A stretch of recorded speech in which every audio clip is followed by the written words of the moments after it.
அன்பானவர்களே, வாழ்க்கை மலர்கள் நாள் ஒரு நற்சிந்தனையில் இன்றைக்கி மார்ச் 5 இன்றைய சிந்தனை ஆசைகள் நிறைவேறணும். அதை பற்றிய சிந்தனை தான். ஆசைகள் நிறைவேறுங்கிறார் மகரிஷி. ஒத்த ஆசையாக இருக்கணும். அப்படி இருந்ததுனாக்க நிறைவேறும். ஆனால் அது ஒத்த ஆசையாக இல்லை அப்படிங்கும்போது தான் அது நிராசையாகி போயிடும். அப்போ விரக்தி, வெறுப்பு, சலிப்பு, சங்கடம் வாழ்க்கையில் என்னடா அது இப்படி நம்ம நினைச்சது நடக்கலையே அப்படின்னு உடனே அது ஒரு கவலையாக மாறிடும். ஏன்னா ஆசை வேறு, எண்ணம் வேறு அல்ல. ஆசைங்கிறது தான் இச்சை, விருப்பம், அவா, ஆங்கிலத்தில் நீடு அப்படியெல்லாம் சொல்கிறாங்க. ஏன்னா அப்படி ஒரு எண்ணம் வருதுன்னா அந்த எண்ணம் தேவையின் காரணமாக எழலாம், அல்லது புலன் கவர்ச்சியின் மூலமாக வரலாம். ஏன்னா அந்த புலன் கவர்ச்சிங்கிறது தான் பிறர்மான தூண்டல், சூழ்நிலைகள், கருவமைப்பில் வரக்கூடியது, இந்த மாதிரியெல்லாம் கூட வரலாம். அடிப்படை தேவைகள்ங்கிறது மனித வாழ்க்கைக்கு இன்றியமையாதது. ஃபண்டமெண்டல் நீட்ஸ் அப்படி சொல்லுவார் மகரிஷி. ஏன்னா பிறந்துட்டோம், சாகிற வரைக்கும் வாழ்ந்தாகணும்.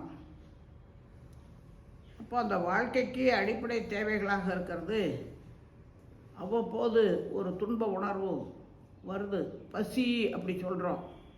அந்த பசி துன்ப உணர்வை போக்கிக் கொள்ளணுங்கிற ஒரு எண்ணம் எழுச்சி பெறுதுன்னா அது ஒரு ஆசை தான். அப்போ அந்த ஆசையை நிறைவேற்றுறதுக்கு உணவை உள்ளே போட்டு தான் ஆகணும், வேறு வழி இல்லை. ஏதோ ஒரு 2 நாள் ஒரு நாள் பட்டினியாக இருக்கலாம். ஆனால் அப்போ கொஞ்சம் வெளியில் இருக்கக்கூடிய பிரபஞ்ச சக்தி கிடைக்கிறதுனால கொஞ்சம் உயிர் வாழ்ந்துக்கிட்டு இருப்போம். ஆனால் உணவின் மூலமாகவும் கொஞ்சம் நடைபெற வேண்டி இருக்கிறனால நீண்ட காலம் உணவு இல்லாமல் இருந்தால் செத்து போயிடுவோம். அதனால் அந்த மாதிரி அடிப்படை தேவைகள்பால் ஒரு எண்ணம் எழுது அப்படின்னா அதை நிறைவேற்றிக்க வேண்டியது தான். ஆனால் சரியாக திட்டமிடல், செயல்படுதல், வெற்றி காணல்னு வேணும். ஏன், எதற்கு, எப்படி, எவ்வாறு சிந்தனை வேணும். அப்படி சிந்திக்காமல் செயல் செய்யும்போது தான் விளைவுகள் மோசமாகி போயிடுறது. இப்போ அந்த ஆசையை நிறைவேற்றணும்னு நினைக்கிறாங்க. அது என்னென்ன அடிப்படை தேவைகள்ங்கிறத மகரிஷி ஒரு ஒழுங்குபடுத்தி கொடுத்துருக்கார். உணவு, அந்த உணவு செரிமானம் பண்ணுறதுக்கு தண்ணீர், வெளி சீதோஷ்ணத்திலிருந்து நம்மை காத்துக்கொள்வதற்கு உடை வேணும், வசிப்பிடம் வேணும். உணவு சாப்பிட்டதுனால ஒரு 11 வகையான கழிவுகள் உடம்புல ஏற்படுது. கழிவுகள் உள்ளே நிற்கக்கூடாது, நின்னா நம்ம வாழவே முடியாது. பல வகையான உபத்திரவங்கள் ஆகி போயிடும். இப்போ அந்த கழிவுகள் கட்டாயம் வெளியேறியே தரணும். இதெல்லாம் அடிப்படை தேவைகள். இந்த அடிப்படை தேவைகளின்பால் ஒரு மனிதருக்கு ஒரு எண்ணம் ஏற்படும் என்றால் அது ஆசையை நம்ம எடுத்துக்கலாம். ரைட், அதை நிறைவேற்றித்தான் ஆகணும். இல்லைன்னா நம்ம வாழ முடியாது, சில வகையான சிரமங்கள் வந்துடும். ஆனால் புலன் மயக்கத்தால் சில நேரங்களில் சில ஆசைகள் வரும். சூழ்நிலை அப்படியே காலையில் வீட்டில் அம்மாமார் ஒரு லிஸ்ட்டை கொடுத்து காய்கறியெல்லாம் போய் வாங்கிட்டு வாங்கன்னா ஐயாட்ட சொல்கிறாங்க. பணத்தையும் எடுத்துக்கிட்டார், பையையும் எடுத்துக்கிட்டார், உழவர் சந்தைக்கு போனார். போகிற வழியில் ஒருத்தர் கூவி சட்டையை விற்றுக்கிட்டு இருக்கா, டிஷர்ட்டு. இவருக்கோ வயசு 60. அந்த சட்டையை பார்த்தோன்னா அடடா இதை போட்டுக்கிட்டால் நம்ம 20 வயசு ஆள் மாதிரி தெரியும் எண்ணம்.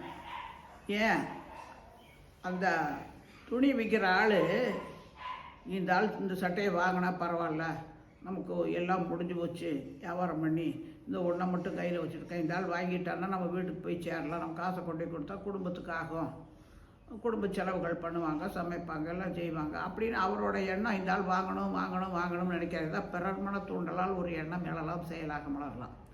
இப்போ இந்த சட்டை மேலே ஆசையாகி போயிடுச்சு இந்த 60 வயசு கிழவனுக்கு. அவன் வேறு சொல்கிறேன், ஐயா இது நீ கடையில் போய் வாங்கினேன்னா 700 ரூபா கொடுத்து வாங்கணும், நான் 300 ரூபாய்க்கு தர்றேன், வாங்கிக்க, அவ்வளோதான், முடிஞ்சு போச்சு, இது கடைசி சட்டை, இதே யாராவது வாங்கிட்டாங்கன்னா உனக்கு கிடைக்காது. இப்போ ஆசையை மேலும் தூண்டி விடுறான். இந்த ஆள் சட்டையை வாங்கிட்டாரு, காசையும் கொடுத்துட்டாரு, ஒரு பையை தூக்கிட்டு நடக்கிறாரு. இப்போ ஜாமான் வாங்குறதுக்கு காசு இல்லை. ஏன்னா கொண்டு வந்த காசை காய்கறி வாங்குறதுக்காக கொண்டு வந்த காசை சட்டையை வாங்கிட்டதுனால இப்போ காய்கறி வாங்க முடியல, வீட்டுக்கு கொண்டு போனோன்னா வீட்டில் ஒரே ரகலை. இதனாலேயே 60 வயசு கிழவிங்க கூட டைவர்ஸ் ஆகிற நிலைமை இன்றைக்கி நம்ம பார்க்குறோம். அப்போ அப்படி ஒரு ஆசை அவன் கூவி கூவி விற்கிறேன். அதை பார்த்தோன்னே ஒரு ஆசை வருதுன்னொன்னே எப்படி கொஞ்ச நேரம் சிந்திக்கணும், இது எனக்கு வேணுமா, என்கிட்ட சட்டையே இல்லையா, அதே ஏகப்பட்டது இருக்குது. வருஷ கணக்கில் போட்டாலும் கூட தீராது. அத்தனை வாங்கி அடுக்கி வச்சுருக்கோம் 3 பீரோவில். அப்புறம் என்னத்துக்கு? அங்கே தான் அந்த மாதிரி அதை ஒரு சிந்தனையை மேற்கொள்ளும்போது, இப்போ இதை வாங்கணும் அப்படின்னம்னா காய்கறி வாங்க முடியாது. இப்போ காசு இவனுக்கே கொடுத்துட்டோம்னா வீட்டுக்கு போனால் பொண்டாட்டியோட சண்டை தான். இதெல்லாம் ஞாபகம் வந்துருச்சு அப்படின்னு சட்டையை வாங்க மாட்டேன், திரும்பி பக்கம் ஓடி போயிடுவான். அதனால தான் சிந்தித்து செயல்படுபவர்களுக்கு என்றைக்குமே வெற்றி என்பது தான் வாழ்க்கையில் நடக்குமே இல்லாமல் தோல்வி என்பதை அவங்க சந்திக்கவே மாட்டாங்க. அதனால தான் மகரிஷி இப்படி எண்ணங்கள் வர்றது இயல்பு தான், ஆசைகள் வர்றது இயல்பு தான். ஆனால் பிரித்து பாருங்கள், அந்த ஆசைகளை சீரமைத்தல் அப்படின்னு ஒரு பயிற்சியாகவே அகத்தாய் பயிற்சியில் கொடுத்தாங்க. இது எப்படி இவருக்கு தோணுச்சு? இதுவரைக்கும் மனம் தன்னை தூய்மை செய்து கொள்ளணும் அப்படின்னு சொல்லியிருக்காங்களே இல்லாமல் அதுக்கான பயிற்சி திட்டமாக்கிறது வேதாத்திரி மகிழ்ச்சி தான். எண்ணம் தான் ஆசை, ஆசை தான் எண்ணம்னாரு. இது எப்படி இவருக்கு வந்துச்சு அப்படின்னு பார்க்கும்போது, ஒவ்வொரு மனிதருக்கும் தான் என்ற அதிகாரப்பற்றும் தனது என்ற பொருள் பற்றும் மக்கள் பாசமும் எல்லா மனிதருக்குள்ளரையும் இருக்குது. அது ராஜாவாக இருந்தாலும் சரி, அவன் சிப்பாயாக இருந்தாலும் சரி, படித்தவனா படிக்காதவங்கள யாராக இருந்தாலும் சரி, எல்லாருக்குள்ளாரையும் இருக்குது தன்முனைப்பு. அதுக்கு பேர் தான் ஆணவம், ஆங்கிலத்தில் ஈகோ. அப்போது அதை அந்த 2 எண்ணக்கோடுகளை மகரிஷி என்ன சொல்கிறாரு, விசித்திரமான தம்பதிகள் அவர் கண்டுபிடிச்சிருக்கார்.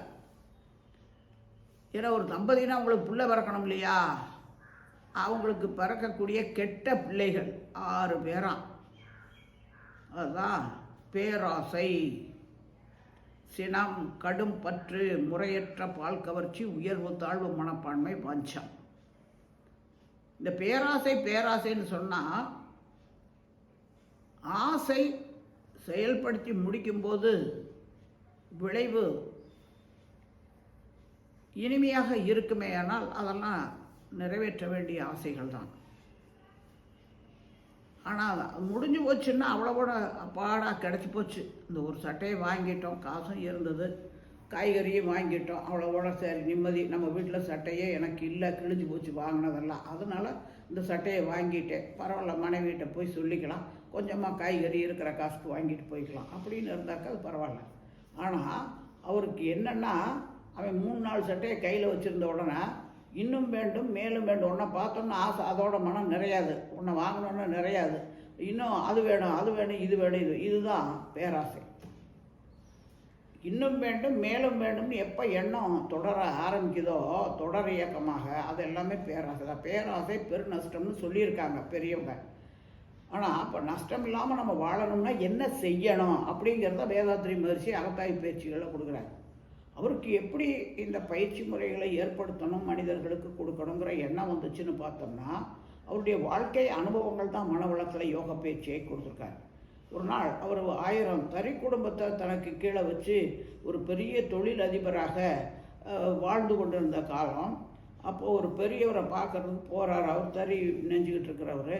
அவர்கிட்ட போய் உட்காந்து பேசிகிட்டு இருக்காரு. அப்போ ஏங்க உங்களுக்கு நிறைவேறாத ஆசைன்னு ஏதாவது இருக்கா அப்படின்னு கேட்குறாரு. அப்போது அந்த பெரியவர் சொல்கிறாரு, இதெல்லாம் நடக்கிறது வேதாத்திரி மகிழ்ச்சியினுடைய 40-42வது வயதுகளில் நடந்த விஷயம்.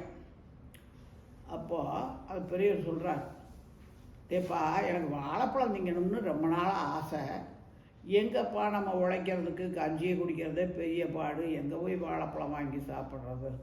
அப்பப்போ நினப்பு வரும், ஐயோ வாழைப்பழம் தின்னா நல்லாயிருக்கும், வாழைப்பழம் தின்னா நல்லாயிருக்கும்னு ஆசை தான். அப்படியா, சரிங்க. இப்போ அவருக்கு நிறைவேறாத ஆசை என்ன? வாழைப்பழம் திங்கணுங்கிறது. ஆனால் திங்கிறதுக்கு வாய்ப்பு இல்லை, கிடைக்கல, இல்லை சந்தர்ப்பப்படலை, சரி ஏதோ ஒன்று. இப்போ மகரிஷி போயிட்டார். ஒரு வாரம் கழித்து திருப்பி அவரை பார்க்க வரும்போது ஒரு சீப்பு வாழைப்பழத்தை வாங்கிட்டு இருந்தார். இந்தாங்க பெரியவரே, வாழைப்பழம் சாப்பிடணும்னு ஆசைப்பட்டீங்களா, சாப்பிடுங்க அப்படின்னு கொடுத்தார்.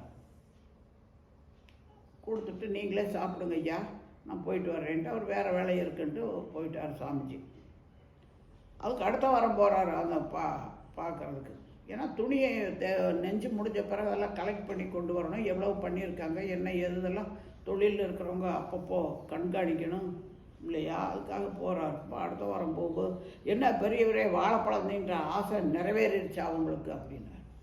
அட பாப்பா நீ வேற, நீ கொடுத்த வாழைப்பழம் அன்றைக்கி சாப்பிட்டேன், அப்புறம் அடுத்த நாள் ஐயையோ இன்றைக்கும் வாழைப்பழம் திங்கணும், கிடைச்சா பரவாயில்லையேது, ஒரே நாள் தானே கிடைச்சது. இதுதான் மனித மனம். இருப்பதை கொண்டு நிறைவாக வாழ தெரியல. இதுவரைக்கும் கிடைக்கல வாழைப்பழம், இன்றைக்கி எப்படியும் அந்த வேதாத்திரி மூலமாக நமக்கு வாழைப்பழம் கிடைச்சது. அப்பா இறைவா நன்றி, வேதாத்திரியே நீ நல்லா இருப்பா தம்பி அப்படிங்கிறதோட நிறைவு பெறணும். ஆனால் மனித மனம் நிறைவு பெறல. அதான் இன்னும் வேண்டும், மேலும் வேண்டும், மேலும் வேண்டும். இதுதான் பேராசைன்னு சொல்லக்கூடியது. தன்னுடைய தகுதி திறமையை என்னங்கிறத யோசனை பண்ணிட்டு ஆசைப்படணும். அப்படி இல்லாமல் இப்போ சாமி சொல்லுவாங்க எப்போவும், இப்போது இமயமலையை பார்க்கணுங்கிறது என்னோடய ஆசை தான்.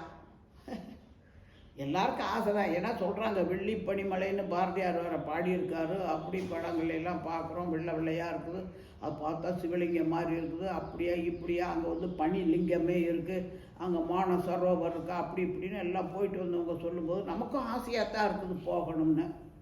சரிதான், ஒரு கூட்டமாக சேர்ந்தெல்லாம் போகிறாங்க ஒவ்வொரு வருஷமும் இந்த மாதத்துலேன்ட்டு. நாமளும் போகிறோம், அவங்களோட பணத்தை கட்டி போகிறோம். கொஞ்சம் தொலை போனோம்னா வாகனத்தில் கூட்டி போகிறாங்க, அப்புறம் கொஞ்சம் தொலை நடக்க வேண்டியதாக இருக்குது. இப்போ நடக்கும்போது என்ன ஆகி போச்சு, நமக்கும் முழங்கால் வலி, கீழே இறங்க முடியல, மேலேயும் போக முடியல, ரொம்ப கஷ்டம். இப்போ கூட வர்றவங்களுக்கும் சிரமம். அப்போ என்ன செய்யலாம், இமயமலையை பார்க்கணும்னா ஆசைப்பட்டதில் தப்பில்லை. ஆனால் நம்முடைய வயது என்ன, நம்ம ஆரோக்கியம் என்ன, நம்மளால் அந்த மேலே ஏறி போக முடியுமான்னு யோசிச்சிருந்தேன். அப்போ நடுவழியில் போய் நின்றுக்கிட்டு மற்றவங்களையும் சிரமப்படுத்திட்டு நானும் சிரமப்பட்டுட்டு இருக்க வேண்டியது இல்லையே. ஆனால் அந்த ஆசையை நிறைவேற்றிக்கலாம். ஏன்னா இன்றைய ஆசையை நிறைவேறணுங்கிறதான இன்றைய தலைப்பில் மகரிஷி சொல்கிறார். என்ன செய்யலாம், நம்ம இப்போ வந்து அங்கே அந்த காலத்தில் தான் அப்படி அங்கேயே நேரடியாக போய் பார்த்தா தான் முடியும். ஆனால் இன்றைய காலகட்டத்தில் வீட்டில் உட்காந்துட்டே டிவியில் இமயமலைக்கு போகிறவங்கள பற்றி போடுறாங்க, பார்த்துக்கிட்டோம்னா ஓ இதே இமயமலையா முடிஞ்சு வச்சு, அவ்வளோதான். எனக்கு இதையாவது பார்க்கறதுக்குரிய கண்ணு கொடுத்துருக்கு இறைநிலை. இறைநிலைக்கு நான் நன்றி செலுத்தணும். அந்த கண்ணும் இல்லாதவங்க எத்தனை பேர் இருக்காங்க. அதுபோல் இருப்பதை கொண்டு மன நிறைவோடு மனிதன் வாழணும்னா முன் அனுபவம், தற்கால சூழ்நிலை, பிற்கால விளைவு மூன்றையும் கணித்து கொண்டு திட்டமிட்டு செயலாற்றணும். இதுக்கு எண்ணம் ஆராய்தல்ங்கிறத ஒரு தலைப்பாகவே கொடுக்குறார் மகரிஷி. தேவையினால் ஒரு எண்ணம் எழலாம், செயலாக மலரலாம். பழக்கத்தின் காரணமாக ஒரு எண்ணம் எழலாம், செயலாக மலரலாம். அவங்ககிட்ட அது இருக்குது, இவங்ககிட்ட இது இருக்குது, என்கிட்ட இது இல்லையே, இந்த கம்பேரிசன். அதன் மூலமாகவும் தனக்கு தேவையோ அடைஞ்சு முடிஞ்ச பிறகு எவ்வளவு சிரமங்கள் படணும் அப்படிங்கிறதெல்லாம் யோசிக்காமையே மற்றவங்ககிட்ட இருக்குது என்கிட்ட இல்லையேங்கிற ஒரு எண்ணம் வந்தோன்னா அதுதான் புலன் கவர்ச்சின்னு சொல்லக்கூடியது. அதிக பொருள், புகழ், செல்வாக்கு, புலன் இன்பம், இந்த நான்கில் எது வேணாலும் வரும்.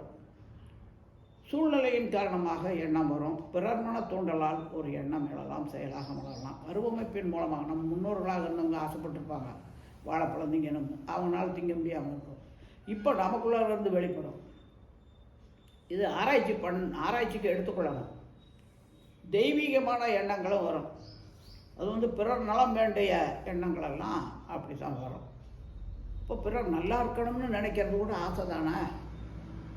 நல்லா இருக்கணும்னு நினைங்க, வேண்டான்னு சொல்லலாம். ஆனால் அதுக்கு என்ன செய்யணும், உடல்நலம், நீளாயுள், நிறை செல்வம், உயர் புகழ், மெஞ்ஞானம் ஓங்கி வாழ்க, மனதார வாழ்த்துங்க, வாழ்த்த அவங்க நல்லா வருவாங்க என்று ஒவ்வொன்றுக்கும் நமக்கு ஒரு வரைமுறை வகுத்து கொடுக்குறார் வேதாத்திரி மகரிஷி. ஆசைப்படணும். ஆனால் ஆசைப்பட ஆகி வரும் துன்பங்கள் ஆசை விட பேரின்பம்தான் என்று ஒரு பெரியவர் சொல்லியிருக்காராம். ஆசை விட எவ்வளவு ஆசைகள் நம்ம சேர்த்து வச்சுருக்கிறோமோ அத்தனை ஆசைகளை நிறைவேறாத வரைக்கும் இருக்கிறது. எனக்கு 2 கை, காலு, கண்ணு, காது, மூக்கு இத்தனை இருக்கே, இத்தனை ஆண்டு கொண்டு இருக்கக்கூடிய அறிவு, என்னுடைய வினைகளை கழித்துக் கொள்வதற்கு என்னுடைய குடும்ப உறுப்பினர்கள், எனக்கு ஒரு குடும்பம், இத்தனையும் இரையாற்றல் ஏற்படுத்தி கொடுத்துருக்கேன். இதை நினச்சி சந்தோஷப்பட மாட்டேங்கிறான் மனுஷன். அவங்கக்கிட்ட அது இருக்குது, இவங்ககிட்ட இது இருக்குது. என்கிட்ட கருப்பு கார் தான் இருக்குது, அவன்கிட்ட சிவப்பு கார் இருக்குது. இதுதான். ஆனால் காரே இல்லாதவனை பாரு. இதுதான் நான் பிறந்து வளர்ந்து படித்து உத்தியோகம் எல்லாமே பழனி, நிறைய பேருக்கு தெரியும். அங்கே நான் இப்போது அலுவலகத்தில் உத்தியோகம் பார்த்துட்டு இருக்கிற காலம் அவுட்டோர் ஸ்டாஃபாக வெளியே போகணும். இப்போ பழனி மலையை நோக்கி போயிட்டுருக்கேன். அங்கே அந்த சிமெண்ட் ரோடு, அதில் ஒரு நபர் பலகையை போட்டு 2 காலும் இல்லை, அதில் உட்காந்துட்டு தள்ளிக்கிட்டே போகிறார். அவர் முன்னாடி தள்ளிக்கிட்டே போயிட்டார். இந்த பக்கம் ஒருத்தர், அவர் தலையில் கூடையை வச்சுக்கிட்டு, கூடையில் சாப்பாட்டு பாத்திரமெல்லாம் வச்சுக்கிட்டு இருக்கார். பழனி மலை மேலே வேலை செய்கிறவங்க, அங்கே கடைகள் எல்லாமே இருக்கிறனால அங்கே வேலை செய்யக்கூடியவங்களுக்காக உணவு கொண்டு போகிற வேலையை இவர் செய்கிறாரு. இவருக்கு மாத சம்பளம் கொடுப்பாங்க அவங்கெல்லாம். அதுக்காக உணவு அதெல்லாம் சாமானை வச்சுருக்காரு. இவர் போக போக முறிய மலையை பார்த்த உடனேயே அந்த வையாபுரி குளத்து ஓரத்தில் அங்கே போகும்போது இந்த மலை தெரியுதா, அந்த மலையை எப்படி பார்க்குறார். முருகா, உனக்கு கண்ணே இல்லையா? இந்த வேகாத வெயில்ல இவ்வளவு பாடுபடுறேனே, பிறந்ததுலேருந்து இன்னைக்கு வரைக்கும் கஷ்டப்பட்டுக்கிட்டு இருக்கேனே, ஒரு செருப்பு வாங்கிறது கூட யோக்கியம் இல்லை. செருப்புக்கு ஆசைப்பட்டுக்கிட்டே தான் இருக்கேன், ஆனால் எனக்கு செருப்பு வாங்கக்கூட யோக்கியம் இல்லை. இந்த வெயிலில் நான் இனி படி ஏறி மேலே கொண்டு வந்து இதை கொடுத்து போட்டு வரணும் அப்படின்னு புலம்பிக்கிட்டே போகிறார். இவர் குமிஞ்சு பார்க்கறதுக்கு வழி இல்லை. ஏன்னா தலையில் பாத்திர கூடையை வச்சுருக்கறனால, சாப்பாட்டு பாத்திரம் வச்சுருக்கனால குனிஞ்சு இருந்தால் பலகை மேலே உட்காந்து நகர்ந்துக்கிட்டே போயிட்டு இருக்காரு. கால் இல்லாதவர், அவரை பார்க்க முடியாது அவரால். ஆனால் நான் 2 காட்சியும் பார்க்குறேன். இவர் புலம்பிக்கிட்டே போனவர், அப்போ இந்த தள்ளிக்கிட்டே போனவர் கொஞ்சம் முன்னாடி போயிட்டார். கொஞ்சம் முன்னாடி போன உடனே இந்த கூடையை கொண்டுட்டு போனவரும் அவரை பார்த்துட்டார். அப்போ என்ன, ஐயோ நல்ல வேலை கடவுளே, எனக்காவது கால் இருக்குது, செருப்புலைனாலும் பரவாயில்ல, அந்த ஆளுக்கு காலே இல்லை, எப்படி சுட சுட நகர்ந்துக்கிட்டு போகிறது, ஏதோ துணியை என்னத்தையோ வச்சு கட்டிக்கிட்டு போகிறாரு. அதுபோல் நம்மிலும் கீழானவர்கள் எத்தனையோ பேர் இருக்கிறாங்க.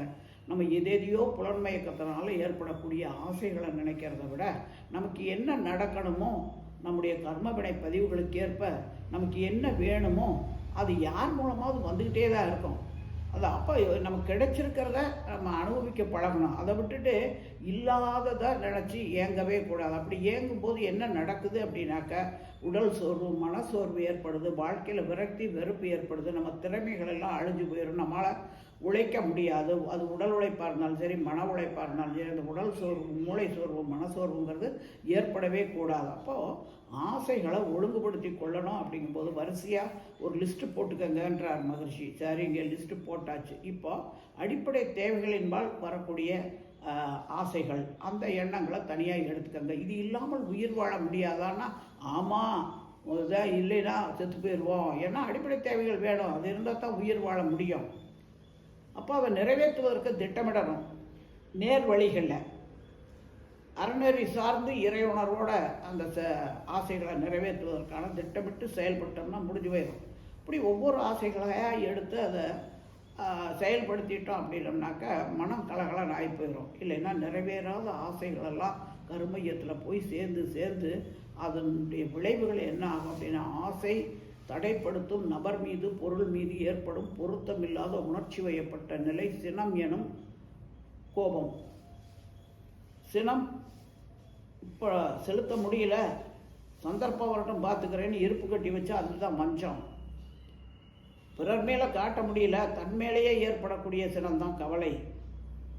இப்படி பார்த்தோம் அப்படின்னோம்னா, அந்த ஆசை தான் எல்லாத்துக்கும் தன்னை உயர்வாகவோ தாழ்வாகவோ கருதிக்கொள்வது. இப்படி இந்த 6 துர்க்குணங்கள்னு சொல்லக்கூடியதுக்கெல்லாம் முதல்ல நிற்கிறது என்னன்னாக்கா, அந்த எண்ணம், ஆசை எண்ணம் தான். ஆசை எண்ணம் தான். அப்போ அந்த ஆசைகளை ஒழுங்குபடுத்திட்டோம் அப்படின்னோம்னாக்கா இருப்பதை கொண்டு நிறைவாக வாழ முடியும். ஒத்த ஆசையாக மாறிடும் எல்லாமே. அது நிராசையாகவும் போகக்கூடாது, பேராசையாகவும் போகக்கூடாது. இப்போது அந்த வகையில் ஆசான் அழுத்தந்து அந்த வாழைப்பழம் வாங்கி கொடுத்தாரு அந்த பெரியவருக்கு. அவருக்கு இன்னும் வேண்டும், மேலும் வேண்டுங்குது. அப்போ மன நிறைவு தான் மனிதனது மகிழ்ச்சி சுரங்கம். நம்மிலும் கீழானவர்கள் எத்தனையோ பேர் இருக்காங்க, இந்த அடிப்படை தேவைகள் கூட கிடைக்காதவங்க. அப்படின்னு பார்க்கும்போது இதை நிறைவேற்றி முடிக்கும்போது புலன்மயக்கத்தால் ஏற்பட்ட ஆசைகளை எல்லாம் நம்ம ஒழுங்குபடுத்தும் போது எப்படி வரும்? இதெல்லாம் தேவையில்லை, இது இல்லாமல் உயிர் வாழ முடியும்னா அடிச்சிட வேண்டியதுதான்.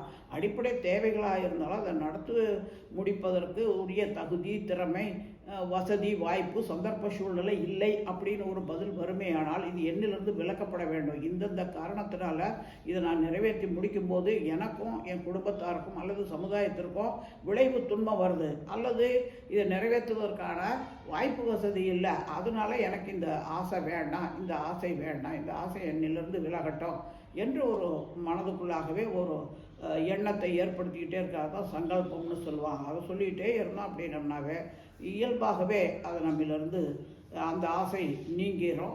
அல்லது அது கிடைக்கணும்னு இருந்ததுனாக்கா நிச்சயமாக யார் மூலமாவது எங்கே இருந்தாவது கிடைச்சி தான் தெரியும். எந்த ஆசையாக இருந்தாலும் அடிப்படை தேவைகளின்பால் இருக்கக்கூடிய ஆசைகள் நிச்சயமாக நிறைவேறும். மகரிஷி சொல்லுவாங்க, உடைங்கிறோம் அது வெளி சீதோஷ்ணத்திலேருந்து நம்மை காத்துக்கொள்கிறது தான். ஆனால் இப்போ மற்றவங்க நம்மளை பெருமைப்படுத்தணுங்கிறதுக்காகவே உடை கொடுத்துக்கிறாங்க. பார்த்தீங்கன்னா எல்லா மில்லையும் ஒரு 10 வருஷத்துக்கு மூடிட்டா கூட எல்லார் வீட்டில் இருக்க துணிமணிகளை போட்டுக்கிட்டோம்னாவே 20 வருஷத்துக்கு வச்சுருப்பாங்க துணிமணி. என்ன பிரயோஜனம்?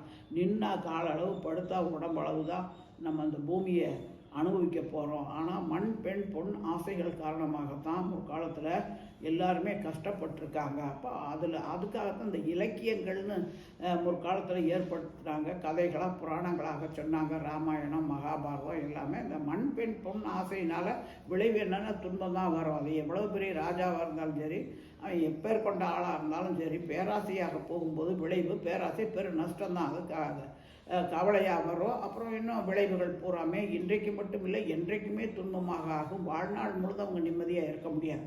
அதனால் அந்த ஆசைகளை ஒழுங்குபடுத்தி கொண்டு நிறைவேற வேண்டிய நிறைவேற்றக்கூடிய ஆசைகளை நிறைவேற்றி முடிச்சிட்டோம் அப்படின்னம்னா மனம் கலகலன்னு இருக்கணுமா.